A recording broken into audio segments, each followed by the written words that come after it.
Hello दोस्तों। आज के वीडियो में हम कवर करने वाले हैं कि टीसीएस में जॉब कैसे अप्लाई करें और टीसीएस में जॉब कितने टाइप्स की होती हैं और क्या क्या चीज़ें हमें चाहिए और क्या कैसे अप्लाई करना है, वो सारी चीज़ें हम इस वीडियो में जानने वाले हैं। टीसीएस हमारी एक मल्टीनेशनल कंपनी है जिसका नाम टाटा कंसल्टेंसी सर्विस है। ये आईटी और एमबीए बोथ कैंडिडेट को ये हायर करती है। ठीक है, तो जानते हैं कि टीसीएस में कैसे अप्लाई करना है, क्या क्या क्राइटेरिया होगा, क्या क्या हमें प्री रिक्वेस्टिंग होगी। उन सारी चीजों पर हम बात करने वाले हैं और हम इस वीडियो में ये भी देखने वाले हैं कि टीसीएस में जॉब कैसे अप्लाई करेंगे और कहां से अप्लाई करना है। तो देखते हैं कि complete process how to apply the job in TCS. TCS में अभी नई हायरिंग चल रही है।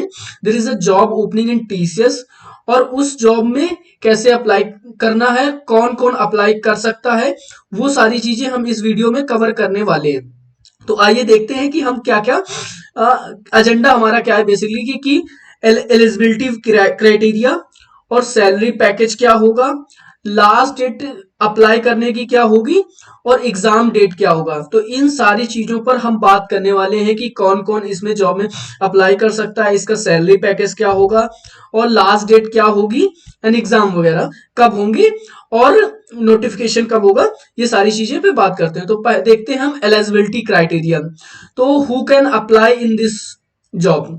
तो बेसिकली क्या है कि इसमें बीटेक और एमटेक के कैंडिडेट अप्लाई कर सकते हैं एंड ऑल्सो बीसीए और एमसीए के कैंडिडेट भी अप्लाई कर सकते हैं, एमबीए कैंडिडेट ऑल्सो अप्लाई और बीबीए भी इसमें इस जॉब ओपनिंग में अप्लाई कर सकते हैं। अब अप्लाई कौन कौन कर सकता है इस जॉब में, तो हमें वो देखना है कि जो अपियरिंग इन लास्ट सेमेस्टर, इसमें से अगर आप कोई भी ग्रेजुएट कैंडिडेट हैं या ग्रेजुएशन कर रहे हैं या कंप्लीट होने वाला है, तो अप्लाई करने का तरीका ये है कि अगर आप लास्ट सेमेस्टर में पढ़ रहे हैं तो आप लास्ट सेमेस्टर के दौरान आप इस जॉब के लिए अप्लाई कर सकते हैं। या आप बीटेक कर रहे हो या एमटेक कर रहे हो या बीसीए कर रहे हो, एमसीए कर रहे हो या बीबीए या एमबीए कुछ भी कर रहे हो, आप लास्ट सेमेस्टर में हो तो आप इस जॉब के लिए एलिजिबल हैं। अगर आप अपियरिंग नहीं है, पास आउट है, तो पास आउट में कैंडिडेट कौन कौन से अप्लाई कर सकते हैं। 2018 से 2024 के बीच के कैंडिडेट अप्लाई कर सकते हैं हु आर पास्ट। सो तो जो जो जो भी पास आउट है वो इस जॉब को जरूर अप्लाई करें और हमारे यूट्यूब चैनल को लाइक शेयर एंड सब्सक्राइब करें। ठीक है, तो एलिजिबिलिटी क्राइटेरिया हमने देख लिया एंड देखते हैं हम सैलरी पैकेज क्या होगा और सैलरी पैकेज क्या क्या डिफर करता है, क्या क्या होता है, उन सारी चीजों पर हम बात करते हैं। तो जैसा कि आप स्क्रीन में देख रहे हैं, तो हमारे पास क्या है कि सैलरी पैकेज हमारे टीसीएस में जो फ्रेशर लेवल पे होते हैं और एक्सपीरियंस लेवल पे, ठीक है, तो दोनों की सैलरी डिफर होती है और उसको हम देखते हैं कि कैसे क्या क्या होगा। तो हमारे पास जो सैलरी पैकेज है 2.5 LPA to 11 LPA in between, इसके बीच में हमारी सैलरी पैकेज होने वाली है। तो अलग अलग प्रोफाइल्स होती है टीसीएस में, उन प्रोफाइल्स के अकॉर्डिंग अलग अलग सैलरी होती है। जैसा कि स्क्रीन में देख रहे हो कि जो बंदे स्मार्ट होंगे, स्मार्ट के स्मार्ट प्रोफाइल में आते हैं, तो उनकी क्राइटेरिया क्या होगा, 2.5 टू 3 लाख पर एनम होगा। जो निंजा प्रोफाइल जिसे मिलेगी तो उसे 3.36 टू 3 पॉइंट यहाँ पे मिस्टेक हो गया है, 3.34 टू 3.63 होगा। ठीक है, एलपीए मिलेगा।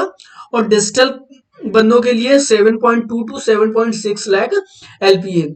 ठीक, और हमारा जो नेक्स्ट प्रोफाइल है वो 10 एलपीए एवब होगा, 10 एलपीए से ऊपर मिलने वाला है।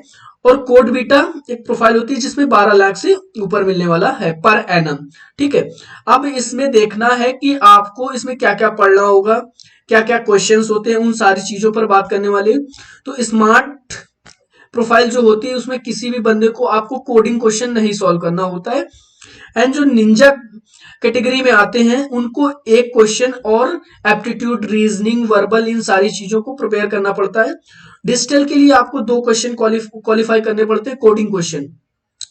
एंड प्राइम के लिए इसी हिसाब से प्राइम का लेवल और बढ़ जाता है, 2 से 3 क्वेश्चन सॉल्व करने होते हैं और बेसिक्स जो होते हैं वो सारे सॉल्व करने पड़ते हैं। और कोड वीटा के लिए आपको कम से कम 2 question coding question, and apart from that आपको कुछ चीजें होती हैं उनको क्वालिफाई करना पड़ता है, ठीक है। इन सब चीजों के बाद जब आपका ये सारी चीजें क्लियर हो जाएंगी, देन उसके बाद इंटरव्यू होगा। इंटरव्यू के बाद आप एलिजिबल हो जाएंगे, ज्वाइन कर सकते हैं टीसीएस। तो आगे देखते हैं कि सैलरी पैकेज हमने देख लिया। नेक्स्ट हमारा क्या है कि apply before an exam date क्या होगा, अप्लाई करने की डेट क्या होगी, ठीक है। लास्ट डेट क्या होगी, एंड एग्जाम डेट क्या होगा। तो एग्जाम जैसा कि देख रहे हैं कि 25 फरवरी 2024 हमारी लास्ट डेट है अप्लाई करने की। हमें इससे पहले ही अप्लाई करना है, ठीक है। 25 फरवरी तक हम अप्लाई कर सकते हैं, एंड इसका जो एग्जाम होने वाला है वो 5 मार्च 2024, अभी कंफर्म नहीं है बट 5 मार्च को हो सकता है, ठीक है। तो अब हम जानते हैं कि इन सब चीजों को देख लिया। अब हम जानते हैं कि टीसीएस में जॉब अप्लाई कैसे करेंगे। तो टीसीएस में अप्लाई करने के लिए एक तो हमारे पास ऑप्शन है कि टीसीएस आयोन के थ्रू हम आयोन सेंटर में जा सकते हैं, जिसके लिए आपको एनक्यूटी का पेपर देना पड़ता है। एनक्यूटी क्या होता है, नेशनल क्वालिफायर टेस्ट, ठीक है। ये हमें अब प्री रिक्वेस्टिक है, क्योंकि अब हमें एनक्यूटी के थ्रू जाना है, तो आपको आयोन सेंटर टीसीएस के जाना पड़ेगा। और कोविड के टाइम पे क्या होता था कि ऑनलाइन ही सारा हो जाता था, बट अब क्या होगा, अब आपको फिजिकली आपको रिपोर्ट करना होगा आयोन, एंड देन आपको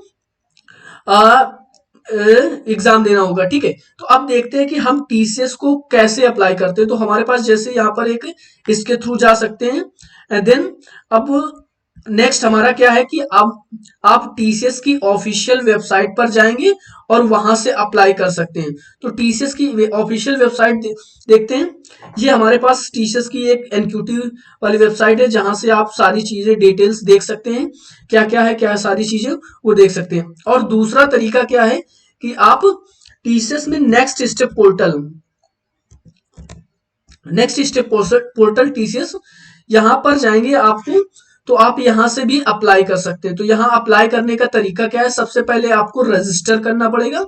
रजिस्टर करेंगे तो रजिस्टर करने के बाद आपको प्रोफाइल सिलेक्ट करना होगा, कैटेगरी, किस कैटेगरी में आप जॉब अप्लाई करना चाहते हैं। आईटी के लिए अप्लाई करना चाहते हैं तो आपको आईटी सिलेक्ट करना पड़ेगा। अगर आप बिजनेस के लिए अप्लाई करना चाहते हैं, बिजनेस प्रोसेस सर्विस, तो आप बीपीएस के लिए भी अप्लाई कर सकते हैं, ठीक है। तो आईटी के लिए कौन कौन बंदे एलिजिबल हैं, जो कि हमारे बीटेक, एमटेक, बीसीए, एमसीए और बीबीए, ये कैंडिडेट आईटी में अप्लाई कर सकते हैं। Also BCA can also apply, and BPS के लिए हमारे पास क्या है, बीएससी के बंदे भी अप्लाई कर सकते हैं और एमबीए के बंदे अप्लाई कर सकते हैं, ठीक है। तो अगर आप आईटी के लिए जाना चाहते हैं तो यहां पर आप क्लिक करेंगे। अब सबसे पहले क्या होगा, आपको यहाँ पर रजिस्टर करना है। रजिस्टर करने के लिए वो आपसे ईमेल मांगेगा। तो जैसे के लिए मैं यहाँ पर डाल देता हूँ कानपुर, ईमेल डालता हूँ। तो यहाँ पर ईमेल डालेंगे और देन उसके बाद पर्सनल डिटेल्स आएंगी, वो सारी चीजें आप फिलअप करेंगे तो आप इसमें अप्लाई कर सकते हैं।